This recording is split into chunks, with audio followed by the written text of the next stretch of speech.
ప్రభు పేరిట అందరికీ ప్రైజ్ లాడండి. బాగున్నారండి అందరూ? దేవుని మహాకృప మీ అందరికీ తోడే ఉంటుంది గాక.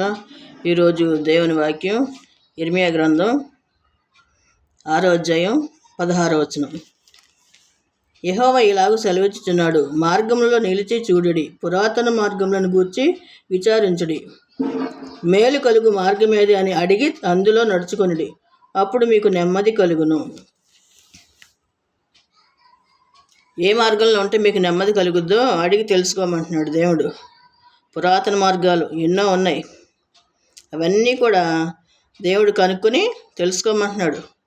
మనం ఎక్కడికైనా భోజనానికి వెళ్ళినప్పుడు 4 రకాల కూరలు వేస్తారు. అప్పుడు మనం అన్ని టేస్ట్ చూస్తాం, చూసి ఏది బాగుంటే అది తింటాం.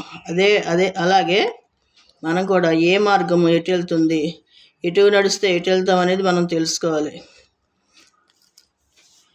పరలోక రాజ్యం వెళ్ళాలంటే ఎటు వెళ్ళాలో, నరకంలోకి వెళ్ళాలంటే ఎటు వెళ్ళాలో అవన్నీ కూడా మనకు ఉంటాయన్నమాట. బైబిల్ చదివినప్పుడు పురాతన మార్గంను గూర్చి విచారించుడి, మేలు కలుగు మార్గం ఏదని అడిగి తెలుసుకొనిడి. మేలు కలిగే మార్గం ఏదో అది ఎలా ఉంటుందో మీరు తెలుసుకోండి అని చెప్తున్నాడు అనమాట. మా బంధువులు ఉన్నారు కొంతమంది, మేము దేవుడిని నమ్ముకున్నాం అని చెప్తే, ఏంటండి మీరు మతంలోకి దిగిపోయారా అంటారు. మతంలోకి దిగిపోవటం కాదమ్మా, అది మంచి మార్గం, అది దేవుని మార్గంలోకి వెళ్ళామంతే అని చెప్తాం అనమాట.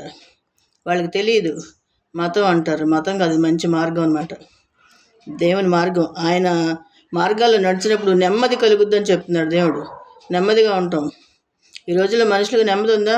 అన్నీ ఉన్నా కూడా నెమ్మది అనేది లేదు. ఆ నెమ్మది మనకు ఎక్కడ దొరుకుతుంది? బైబిల్ చదవాలి. దేవుని దగ్గరే, దేవుని మార్గాల్లో మనకు నెమ్మది కలుగుతుంది అనమాట. ఆయనకి ఇష్టంగా మనం జీవించాలి. దేవునికే మహిమ కలుగును గాక. దేవుని కృప మీ అందరికీ తోడై ఉండును గాక. ఆమేన్.